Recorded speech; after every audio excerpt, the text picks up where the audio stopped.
আমাদের কিছু লোকরা অনেক সমালোচনা করছে, কেন তারা গানম্যান হবে ইত্যাদি ইত্যাদি। কত গানম্যান দিব সরকার, এই টাকা কোত্থেকে আসবে, জনগণের টাকা নষ্ট হবে। প্রটোকলের ব্যাপারটা হলো, দেখেন আপনি কেন তারেক রহমান সাহেবকে প্রটোকলটা দিচ্ছে। সরকার বুঝতে পারছে এখানে র এবং মোসাদ, MIT-5, বাধারুট গ্রুপ, তাদের তার জীবনের উপর হুমকি আছে। যেটা আমাদের শহীদ হাদিকে হত্যা করছে, তার একদিন পরেই তো উনি বাংলাদেশে আসছেন। সেজন্যই এই প্রটোকলটা দেওয়া হচ্ছে। এই প্রটোকলটা সম্বন্ধে একটু আমি বলি আপনাকে, যে এখন বেনজির ভুট্টো মারা গেল, হত্যা করা হলো বেনজির ভুট্টোকে, বিলওয়াল ভুট্টো, আশরাফ আলী জারদারিদেরকে 3 স্তরের নিরাপত্তা দেওয়া হতো। এখন তো তারা সরকারে আছে, নিরাপত্তা এখন দরকার নেই। সিমিলার রাজীব গান্ধী হত্যার পরে, ইন্দিরা গান্ধী হত্যার পরে রাজীব গান্ধী পরিবারকে 3 স্তরের নিরাপত্তা দেওয়া হতো। রাজীব গান্ধীর হত্যার পরে এখনো সেই নিরাপত্তা বহাল আছে, যেটা রাহুল গান্ধী, প্রিয়াঙ্কা গান্ধী, সোনিয়া গান্ধী পেয়ে থাকে। রাষ্ট্রের পলিসিতে এটা মেকিং করা হয়, যদি কেন রাষ্ট্রের কাজটা হলো একজনকে নিরাপত্তা দেওয়া। যেমন আমরা হাতিকে নিরাপত্তা দিতে পারিনি, আরেকজন হাতি হোক বা এরকম শত শত হাতি হোক, সরকার তো বসে বসে এটা দেখবে না। যার কারণে সরকার সিকিউরিটি মেনটেন করতে পারে, প্রটোকল মেনটেন করতে পারে। তবে হাসিনুর ভাই বলছে যে এখানে লোক ওখানে লোক, তার এই ইয়েতে আপনি হাসিনুর ভাই দেখেন, উনি কিন্তু সিলেক্টেড জায়গায় গেছে। উনি জাতীয় স্মৃতিসৌধে গেছে, উনি ওনার বাবার কবরে গেছে, উনি শহীদ হাদির কবরে গেছে, উনি 57 জন সেনা কর্মকর্তা বনানী গ্রেভিয়েডে যাদেরকে শোয়ে রাখছেন তাদের কবর জিয়ারত করছে, তার শ্বশুরের কবর জিয়ারত করছে, তার ভাইয়ের কবর জিয়ারত করছে। তিনি আজকে ওনার পার্টির ভারপ্রাপ্ত চেয়ারম্যান, উনি ওনার পার্টির প্রধান কার্যালয় হলো পল্টন, এখানে আসছেন। তো একজন রাজনীতিবিদ তো আসতেই পারে। যদি এখন রাজনীতিবিদ হিসাবে এবং 17 বছর তিনি দেশে ছিলেন না, নেতাকর্মীদের উৎসব মনোভাব একটা থাকেই, সেই তো সেখানে অগণিত লোক তাকে দেখার জন্য এক নজর আসতেই পারে। কিন্তু উনি তো আনসিলেক্টিভ জায়গা যায়নি, যে বিয়ে বাড়িতে গেছে, উনি কার মুসলমানিতে গেছে বা কারো বাড়িতে দাওয়াত খেতে গেছে, এমনটা তো না। এবং দেখেন আমাদের চেয়ারম্যান সাহেব এই আজকে যেখানে যেখানে আসছে, আগের দিনই প্রেস নোট প্লেস করে দিয়েছেন উনি কালকে এই জায়গায় সফর করবে বা যাবে। আমরা কিন্তু এটা ডেকোরাম মেনটেন করেই এগুলি করতেছি। এটা আনসিলেক্টেড জায়গায় বা কারো বৌবাতে বা কারো ছেলের মুসলমানিতে যে উনি সময় ব্যয় করছে, তার জন্য জনগণ ভোগান্তির শিকার হয়েছেন, এমনটা নয়। যদি ভোগান্তির শিকার হয়ে থাকে, জনগণের কাছে আমরা ক্ষমা চাই। যেহেতু উনি 17 বছর পর দেশে আসছে, আমাদের নেতা কর্মীদের কিছু, আমি নিজেও তো ওনাকে দেখার জন্য উন্মুখ হয়ে আছি বা চেষ্টা করি, উকি ঝুঁকি মারি দেখতে পারি কিনা। হিসেবে আমার নেতা হিসাবে, আমার একজন কর্মী হিসাবে এটা না আমার চায় দেয়া বা চাওয়া থাকতেই পারে। এটাতে যদি কেউ দুর্ভোগ শিকার হন, তাহলে আমরা সেটা দলের পক্ষ থেকে, আমার নিজের পক্ষ থেকেও আমি মার্জনা চাই, এবং সবাই যেন এটা ক্ষমার চোখে দেখবেন।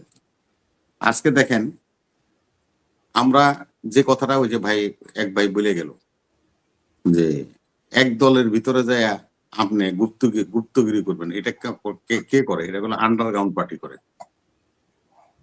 যেরকম নকশালরা করতো, আমরা যেরকম আন্ডারগ্রাউন্ড পার্টি করতাম, গণবাহিনী করতাম, আমরা করতাম, সেগুলি হলো আন্ডারগ্রাউন্ড পার্টিওয়ালারা, গুপ্ত পার্টিরা গুপ্তভাবে সরকার কি পলিসি নিচ্ছে বা সরকার আমাদের বিরুদ্ধে কি করতে পারে, আমাদের লোকদেরকে সরকারের সাথে মিশিয়ে দিয়ে সেই তথ্যগুলো উদ্ধার করতে হবে। এটা রাজনৈতিক দল এটা করতে পারে। রাজনৈতিক দলের কাজ হলো প্রেস কনফারেন্স করবে, প্রেস নোট দিবে, এবং উনি কি কাজ করবেন আগামী দিনে সে ব্যাপারে তথ্য দিবেন। এটা জানার জন্য কোন সরকারের ভিতরে গুপ্তভাবে কাউকে ঢুকাই দেওয়া, তার মানে এটা হলো রাষ্ট্রবিরোধী কাজ। এটা কেউ কোনোদিন, এটা কারা করে? মোসাদ করে, এটা র করে। তারা এই সমস্ত গুপ্ত কাজ করে, এবং যেটা সর্বজন স্বীকৃত। আমরা এই গুপ্ত কাজের সাথে বা গুপ্ত বাহিনীর সাথে, তাহলে আপনি যদি গুপ্তই হন, আপনার যদি এতই শখ থাকে, তাহলে আপনি গুপ্ত সংগঠন করেন, নকশাল করেন, নকশাল পার্টি বানান, আপনি ওই শিয়া শিকদারের পার্টি বানান, আপনার জাসদের মতো গণবাহিনী বানান, অসুবিধা নেই, বানানোর অধিকার আছে, আপনি বানান, আপনার আন্ডারগ্রাউন্ডে থাকেন। থেকে এবার তথ্য পাচার করার লেগে আর্মিতে কিছু লোক দেন, সরকারে কিছু লোক দেন, এনে দিয়ে দিয়ে আপনি খবর নিবেন আর দেশে আপনি কাজ করবেন, করতে পারেন।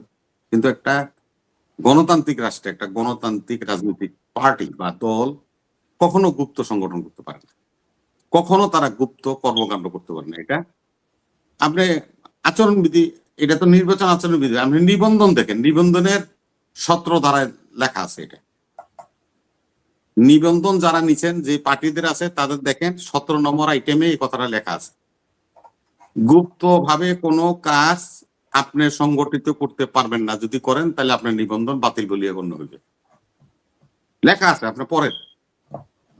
এখন জানার জন্য যদি আমরা জানতে চাই, বিষয়টা বুঝতে চাই, তাইলে ঠিক আছে। আর যদি বলেন যে না আমি জানি তারপরও আমি আপনাকে বেগাইতে ফেলানোর জন্য করলাম বা বললাম, এটা আপনার অনৈতিক কাজ করছেন, এটা আপনি ঠিক করেননি। নিবন্ধিত দল হতে হলে গুপ্ত কোনো শাখা আপনি রাখতে পারবেন না, গুপ্ত কোনো সংগঠনের সাথে আপনি সম্পৃক্ত হতে পারবেন না, গুপ্ত কোনো কার্যক্রম আপনি করতে পারবেন না। এটা রাজনৈতিক গণতান্ত্রিক রাষ্ট্রে এটা কোনোদিনও হাসিনুর ভাই সম্ভব না। এটা তাইলে তো আপনার নিবন্ধনই দিবে না, আপনার তাহলে নিবন্ধনই পাবেন না।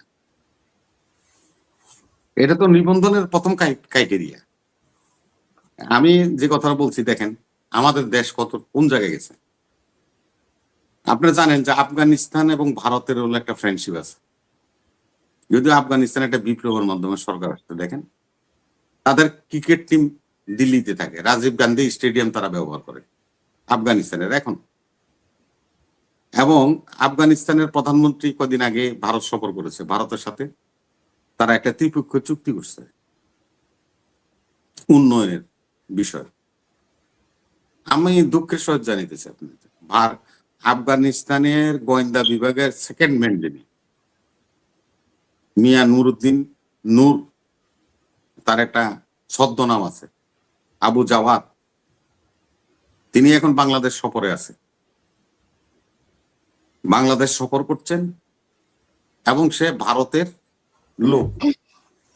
দীর্ঘ স্বাধীনতা, আফগানিস্তানের স্বাধীনতার সময় সে ভারতে ছিল এবং ভারতের সাথে এখন তাদের সাথে চুক্তি হয়েছে ত্রিপক্ষীয়, ভারতকে মেনটেন করে আফগানিস্তান, আফগানিস্তানের সকল কিছুই দেখাশোনা করে ভারত।